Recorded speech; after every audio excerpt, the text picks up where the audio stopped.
I have spent most of my life on the water, sailing through calm seas and raging storms, witnessing the beauty and terror of the open ocean. But nothing prepared me for what I saw that night. I was alone, far from any shipping lanes, with only the stars and the rhythm of the waves to keep me company. The air was still, the water smooth as glass, and the world felt hollow, as if I had slipped into a place not meant for the living. Then the fog came. It did not roll in like normal mist, but instead formed all at once, a wall of dense, suffocating gray that swallowed the horizon in every direction. My navigation equipment flickered, the compass spun aimlessly, and for the first time in my life I felt truly lost. That was when I saw the ship. It appeared as a shadow at first, a hulking black mass drifting silently through the fog. No lights, no sound, just a looming shape moving without wind or waves to guide it. As it drew closer, its form became clearer, a massive, ancient vessel, its wooden hull warped and rotting, its sails torn and flapping, though no wind touched them.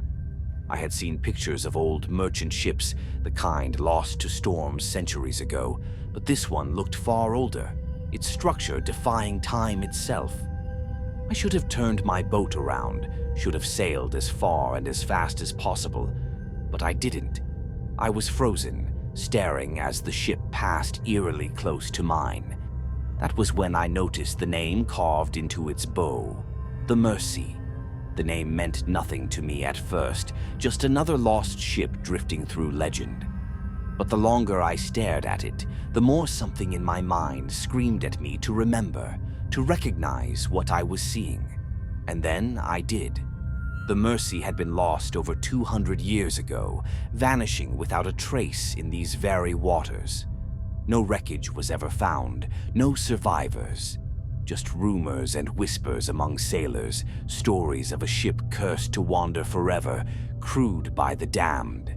I told myself it was impossible, that my mind was playing tricks on me, that this was just some forgotten wreck drifting aimlessly through the sea.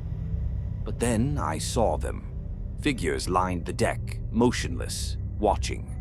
They stood like statues, their faces obscured by shadow, their forms barely distinguishable from the rotting wood around them. At first, I thought they were nothing more than illusions, tricks of the fog and the moonlight. But then one of them moved, a slow, deliberate step forward. The others followed, gliding toward the edge of the ship, their hollow eyes locked onto me. A sound rose in the distance, faint at first, but growing. A whisper, countless voices speaking at once, their words indistinct but filled with something cold, something wrong. Panic surged through me. I scrambled to start my engine, but it sputtered and died, leaving me stranded, adrift, as the ship continued to pass. The figures did not break their gaze.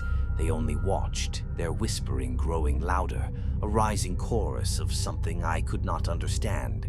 And then the ship began to change. Its form wavered, shifting between solid and mist, its edges dissolving like smoke in the wind. The figures remained, their hollow eyes locked onto me, even as their bodies faded. And then, as suddenly as it had come, the ship was gone. The fog lifted, the air moved, and the world felt real again. My engine roared to life as if nothing had happened, but I knew it had. The Mercy had returned, if only for a moment, to remind the world that it was still there, still drifting, still searching for something or someone. I don't know why it let me go. Maybe I was just a passerby, a glimpse of the living in a world of the dead. But I have not sailed that stretch of water since, and I never will again. Because I know, in the stillness of the night, when the fog rolls in without warning, the Mercy is still out there, and the next time it appears, the whispering voices may not let me leave.